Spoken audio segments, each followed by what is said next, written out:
जय हिंद फ्रेंड्स, यदि आप रेलवे की तैयारी कर रहे हैं, खास करके group D, LP, technician, NTPC, RRB, JE की, तो यह वीडियो आपके लिए काफ़ी लाभदायक होने वाली है।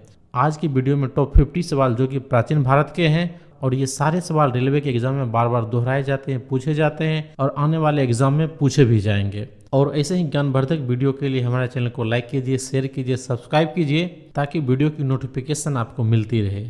तो चलिए शुरू करते हैं आज का पहला सवाल है, अशोक सम्राट ने बौद्ध धर्म के आदर्श के प्रचार के लिए प्रचारकों को श्रीलंका जैसे स्थान पर भेजा था। तो उसमें अशोक सम्राट ने महेंद्र और संघमित्रा को श्रीलंका भेजा था, और यह अशोक सम्राट के पुत्र और पुत्री हैं। उस समय श्रीलंका के राजा थे दिवाम पियतीस, और इसने बौद्ध धर्म के प्रचार के लिए महेंद्र और संघमित्रा को काफ़ी मदद प्रदान की थी। और आप देख सकते हैं ये सवाल इतने इम्पोर्टेंट है कि काफ़ी एग्जाम में ये पूछे गए सवाल हैं।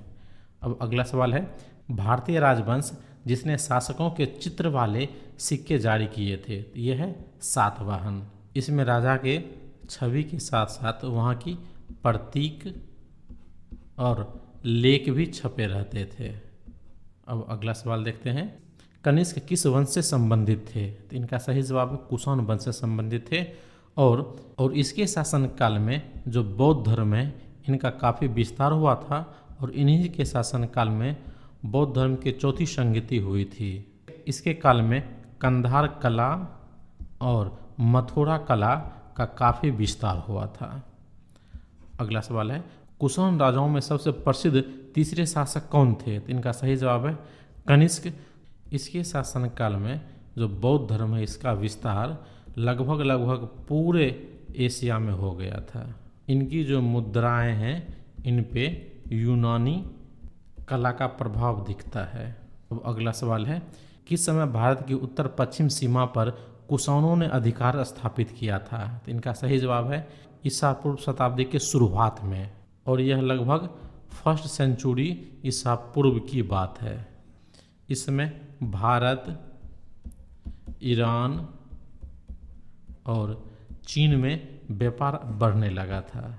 अगला सवाल है, हम्पी गुफा शिलालेख किसने लिखा था? इनका सही जवाब है खारवेल ने लिखा था, और खारवेल कलिंग उड़ीसा का शासक था। और हम्पी गुफा निर्माण के लिए उदयगिरी पहाड़ी को खुदवा के गुफा का निर्माण किया गया था, और फिर वहाँ शिलालेख का कार्य हुआ था। और इस शिलालेख में जो लिपि लिखी गई थी वह ब्राह्मी लिपि में लिखा गया था। अगला सवाल है, पाटलिपुत्र में स्थानांतरित होने से पहले मगध की राजधानी क्या थी? तो इनका सही जवाब है राजगीर थी। मगध की जो पहली राजधानी थी वह राजगीर थी, फिर बाद में पाटलिपुत्रा हुई थी। अब अगला सवाल देखते हैं, लौरिया नंदनगढ़ स्तंभ कहाँ स्थित है? इनका सही जवाब है चंपारण में स्थित है, और यह बिहार के जो पश्चिमी चंपारण है उसमें स्थित है। और यह सम्राट अशोक हैं उसके द्वारा स्थापित शिलालेखों में से एक है, और यह मौर्य शासन का एक उदाहरण है। अब अगला सवाल देखते हैं। सवाल है, मौर्य सम्राट जिन्होंने शिलाओं और स्तंभों पर अपने लेख उत्तीर्ण करवाए थे, इनका सही जवाब है अशोक ने। जितने भी शिलालेख स्तंभ लिखे गए हैं लगभग उस समय अशोक द्वारा ही निर्मित किए गए थे, और ये शिलालेख पत्थर, स्तंभ और गुफाओं पर खुदवाए गए थे। अगला सवाल है, अशोक सम्राट के पितामह कौन थे? तो इनका सही जवाब है चंद्रगुप्त मौर्य उनके पितामह थे, और मौर्य वंश के संस्थापना में जिसने मदद की थी वो थे चाणक्य, और इसने नंद वंश के शासक घनानंद को हराया था, और चंद्रगुप्त मौर्य हुए अशोक के दादाजी। अगला सवाल है, गिरनार जहां अशोक के शिलालेख स्थित है किस राज्य में है? तो इनका सही जवाब है वह गुजरात में स्थित है। गिरनार गुजरात का एक प्रसिद्ध पहाड़ है जहां शेर की संख्या काफ़ी अधिक है, और यह जो जूनागढ़ जिला है इसमें अवस्थित है। और यहाँ जो शिलालेख में लेख लिखे गए हैं वह ब्राह्मी लिपि में लिखा गया है, और जो प्राकृतिक भाषा है लोकल वह उसमें लिखी गई है। अगला सवाल है, कलिंग युद्ध का नेतृत्व किसने किया था? तो इनका सही जवाब है अशोक ने किया था, और कलिंग युद्ध के बाद ही अशोक का मन परिवर्तित हो गया, और पूर्ण रूप से वह बौद्ध धर्म को स्वीकार कर लिया, और हिंसा को छोड़ के अहिंसा के मार्ग पे आ गए। और कलिंग युद्ध लड़ा गया था 261 ईसा पूर्व में। अगला सवाल है, अशोक के अधिकांश शिलालेख किस भाषा में है? इनका सही जवाब है प्राकृतिक भाषा में है, और इसमें जो लिपि है वह ब्राह्मणी लिपि है। अगला सवाल है मौर्य शासनकाल के दौरान स्वर्णगिरी किस चीज़ के लिए प्रसिद्ध था? इनका सही जवाब है सोने की खान के लिए। और यह स्वर्णगिरी स्थान है वह है कर्नाटक में है, जो सोने की खान के लिए प्रसिद्ध है। अब आगे अगला सवाल देखते हैं। सेल्यूकस निकेटर ने किस यूनानी राजदूत को चंद्रगुप्त मौर्य के दरबार में भेजा था? तो इनका सही जवाब है मेगास्थनीज ने सेल्यूकस निकेटर को चंद्रगुप्त मौर्य के दरबार में भेजा था। और भारत का जो वर्णन उसने किया है मेगास्थनीज ने, वह इंडिका नाम की पुस्तक में की है। सारनाथ सिंह चतुर्भुज किस पत्थर से बना हुआ है? तो इनका सही जवाब है वह बलुआ पत्थर से बना हुआ है। अब अगला सवाल देखते हैं। सवाल है सिकंदर ने भारत पर आक्रमण करने के लिए सबसे पहले किसे पार किया? तो इनका सही जवाब है सिंधु नदी को पार किया।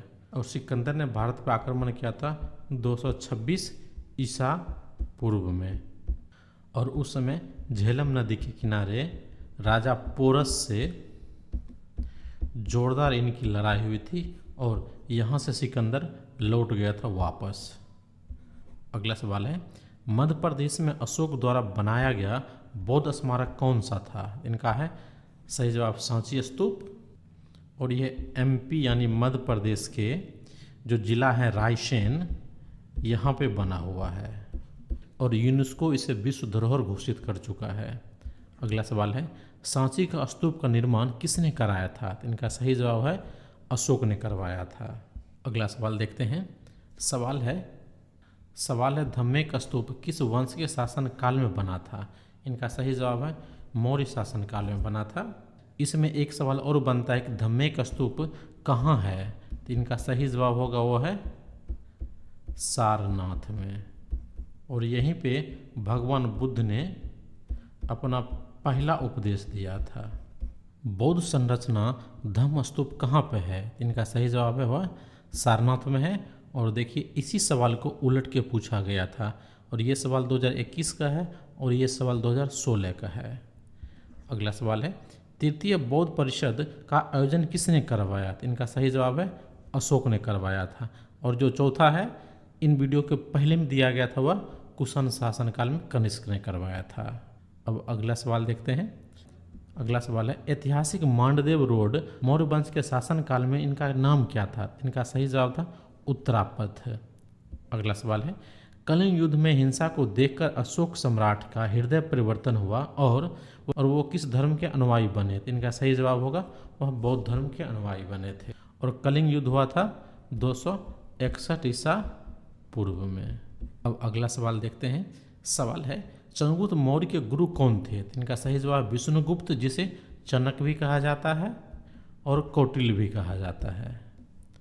अगला सवाल है उदयन ने मगध की राजधानी कहाँ से हटाकर पाटलिपुत्र स्थानांतरित किया था? इनका सही जवाब है राजगीर से हटाकर पाटलिपुत्र स्थापित किया था और इनका मूल कारण था वह गंगा नदी था।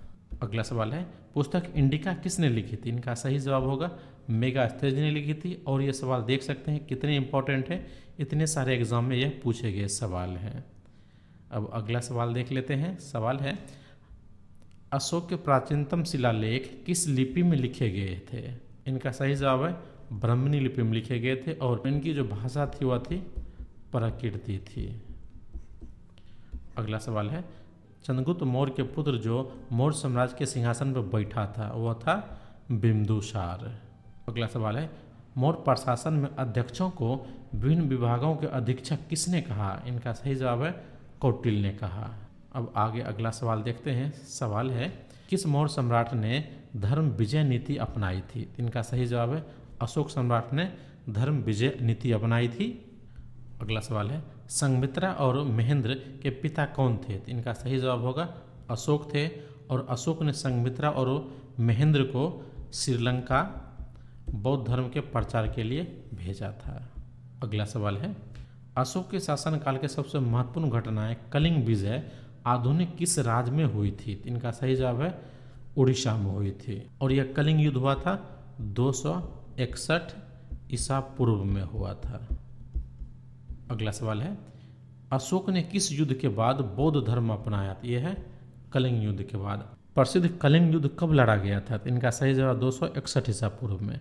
अब इन तीनों सवाल को देखिए, तीनों सवाल एक ही है। पर भाषा में बदली गई है, और तीनों 2018 के सवाल हैं पर डेट अलग है, शिफ्ट अलग है। अगला सवाल है सम्राट अशोक के पुत्र जो मौर्य वंश से संबंधित था, इनका सही जवाब है चिचमार। अगला सवाल है अशोक ने पत्थर के स्तंभों और पत्थर के सतहों पर अपना उपदेश कितने प्रमुख स्थलों पर उत्तीर्ण करवाए, इनका सही जवाब है 14। यह 14 इनके मूल शिलालेख हैं। अशोक महान किस वंश से संबंधित थे, तो इनका सही जवाब है वह मौर्य वंश से संबंधित थे, और यह मौर्य वंश की पीढ़ी के तीसरे शासक थे। अगला सवाल है मौर्य साम्राज्य की राजधानी कहाँ थी, इनका सही जवाब है वह थी पाटलिपुत्र। पहले कहाँ थी, तो वह पहले थी राजगीर। अगला सवाल है मेगास्थनीज किस देश से भारत आया था, इनका सही जवाब है यूनान से भारत आया था। और मेगास्थनीज जो सेल्यूकस निकेटर है उनका राजदूत था, जो कि चंद्रगुप्त मौर्य के दरबार में आया था। अब अगला सवाल देखते हैं। सवाल है मुद्रा राक्षस नाटक का विषय किस राजा से संबंधित था, तो इनका सही जवाब है चंद्रगुप्त मौर्य से संबंधित था। और मुद्रा राक्षस के जो रचयिता हैं विशाखा दत्त। ये जो मुद्रा राक्षस लिखा गया है इनकी जो भाषा है वो है संस्कृत। अगला सवाल है सम्राट अशोक ने पत्थर के स्तंभों और पत्थर के सतहों पर अपने आदेश परिकीर्णन कराकर राज्य के प्रमुख स्थलों पर स्थापित किए ताकि लोग तदनुसार आचरण कर सके, तो इनका सही जवाब है शिलालेखों की वो है 14।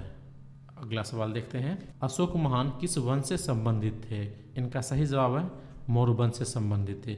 ये सवाल 2 बार आ चुका है पर इनकी भाषा अलग है और शिफ्ट अलग अलग शिफ्ट में पूछे गए हैं, इसीलिए इस वीडियो में सवाल 2 बार आ चुका है। अगला सवाल है मौर्य प्रशासन की राजधानी क्या थी, इनका सही जवाब है पाटलिपुत्र।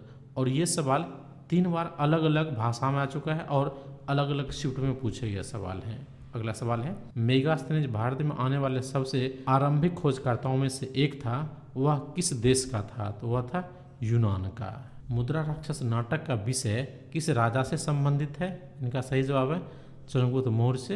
अगला सवाल है अशोक के शासनकाल की सबसे महत्वपूर्ण घटना कलिंग विजय थी जिसने उनके जीवन को बदल दिया, वह स्थान किस राज्य में है, यह है उड़ीसा में। यह भी सवाल 2 बार आ चुका है, सिर्फ उनकी भाषा में थोड़ी बहुत बदलाव की गई है। अगला सवाल है अशोक ने किस युद्ध के बाद बौद्ध उपदेश को अपनाया, इनका सही जवाब है कलिंग। अगला सवाल है प्रसिद्ध कलिंग युद्ध जिसने अशोक को बौद्ध धर्म अपनाने को प्रेरित किया वह कब लड़ा गया, वह है 261 ईसा पूर्व। और आशा करते हैं आपको यह वीडियो काफ़ी अच्छा लगा होगा और ज्ञानवर्धक लगा होगा, और ऐसे ही वीडियो के लिए हमारे चैनल को लाइक कीजिए, शेयर कीजिए, सब्सक्राइब कीजिए। शुक्रिया।